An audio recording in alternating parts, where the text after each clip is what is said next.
Ang programang ito ay rated SPG. Striktong patnubay at gabay ng magulang ang kailangan. Maaaring may masiselang tema, lengguwahe, karahasan, sexual, horror o droga na hindi angkop sa mga bata. Nakita ni Fidel itong si Moira na nagtutulak ng kariton. Dito na nga sinundan ni Giselle itong si Moira na kung saan hindi gusto ni Giselle na tulungan ito ng iba.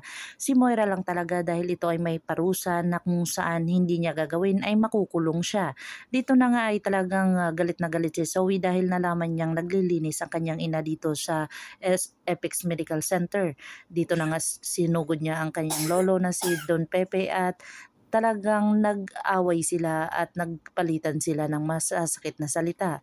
Dito na sinabi ni Don Pepe sa kanya na nang dahil sa ina mong demonyeta ay talagang nagawa namin iyon.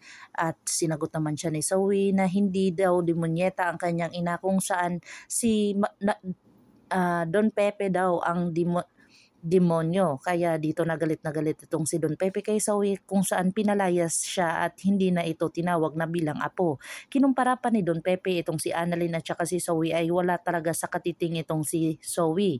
Talagang pinapagalitan niya si Annalyn noon pero hindi ito sumasagot sa kanya. Na kung saan sinabi dito ni Don Pepe sa kay Zoe na talagang nagdadalawang isip siya na apo niya ba talaga itong si Zoe or hindi. Dito na nagsumbong si Zoe sa kanyang ina na kung saan talagang sinabi ng kanyang ina na wag awayin ang kanyang lolo Pepe na kung saan yun na lang ang kakampi nila. Pero hindi na nga ito mababalik kung saan nagsumbong na din siya sa kanyang ama para ito ay tulungan siya para magbati sila ni Don Pepe pero hindi niya inaasahan na naabutan siya habang nagsusumbong siya.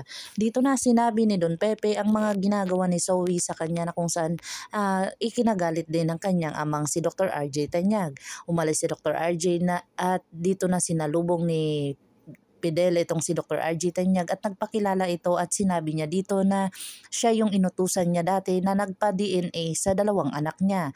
Dito na nga ay talagang magkakaroon na ng katotohanan kung saan narinig ito ni Don Pepe at talagang prosigido ito si Don Pepe na magpa-DNA test itong si Dr. RJ Tanyag at saka si Zoe dahil nagdadalawang isip siya na anak niya ba talaga itong si Zoe. Dito na natataka si Zoe kung bakit andun si Don Pepe sa laboratory. Dito na talaga ay hindi pa inamin ni Don Pepe ang kanyang mga ginagawa doon kung saan talagang mahuhuli na ba dito si Zoe at saka si Moira na kung saan talagang hindi siya tunay na anak ni Dr. RJ Tanyag or talagang may magagawa itong si Zoe na kababalaghan dito kay Don Pepe para ito ay tumahimik laang. Abangan natin ang mga susunod pa na episode na ito. Ito ang abot kamay na pangarap. If you like my story, please like, share, and subscribe para ma-update po kayo sa mga susunod pa. Yun lamang po at maraming salamat.